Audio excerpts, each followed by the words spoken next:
Olúbàdàn Ládọjà kọminú lórí iléeṣẹ́ tó kógbá wọlé nílùú Ìbàdàn wo àwọn èèkàn tó gbé kalẹ̀ láti ṣàtúnṣe ọrọ̀ ajé rẹ̀. Olúbàdàn ilẹ̀ Ìbàdàn ọba Rashidi Adéwọ̀lú Ládọjà ó ti ṣe ìfilọ́lẹ̀ ìgbìmọ̀ olókoòwò kan tí yóò ṣe ìtanijí ọrọ̀ ajé ìlú Ìbàdàn ní ààfin rẹ̀ tó wà ní Òkè Àrẹ̀mọ.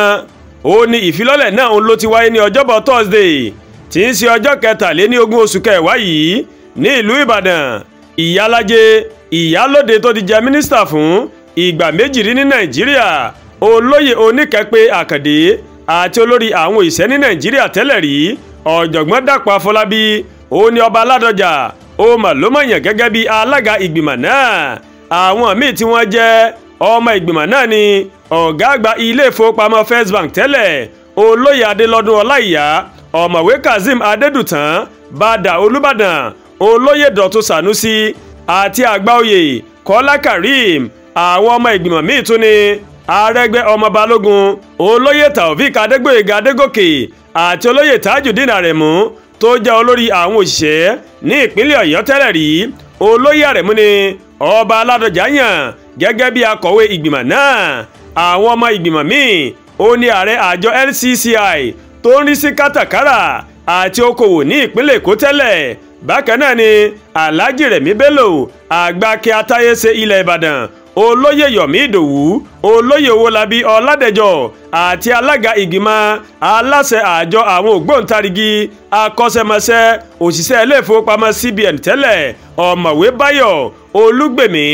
Nígbà tó ń ṣe ìfilọ́lẹ̀ náà, ọba Ládọjà ní àwọn ọmọ Ìbàdàn wọ́n fẹ́ kí ògo tó ti wà nílẹ̀ Ìbàdàn tẹ́lẹ̀ nígbà kan rí nípa ti ọrọ̀ ajé náà tó sì fẹsẹ̀ múlẹ̀ nígbà náà wọ́n mọ̀ fẹ́ jẹ́ kó padà sílẹ̀ Ìbàdàn o.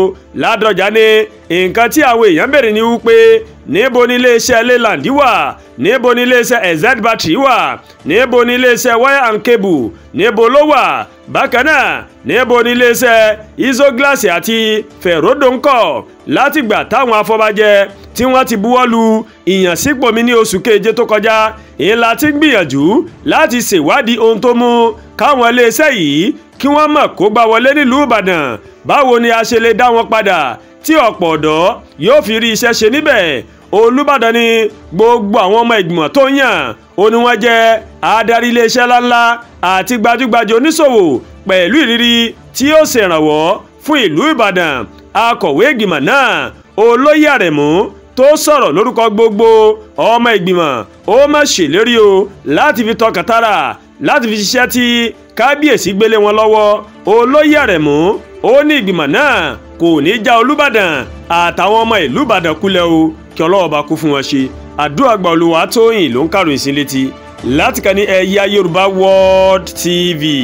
Bẹ́ẹ̀ ṣe ń wò wá ẹ máa bá wa like, ẹ máa share, ẹ máa comment, ẹ má tún gbàgbé láti bá wa subscribe sórí YouTube channel wa kẹ́ wá bá a tẹ notification bell láti lè máa máa wé tó alákòójọ kan tó bá ti gorí ìkànnì yìí. A kú iṣẹ́ látàárọ̀, Ọlọ́run ó fi èrè sí iṣẹ́ mi àti yín o.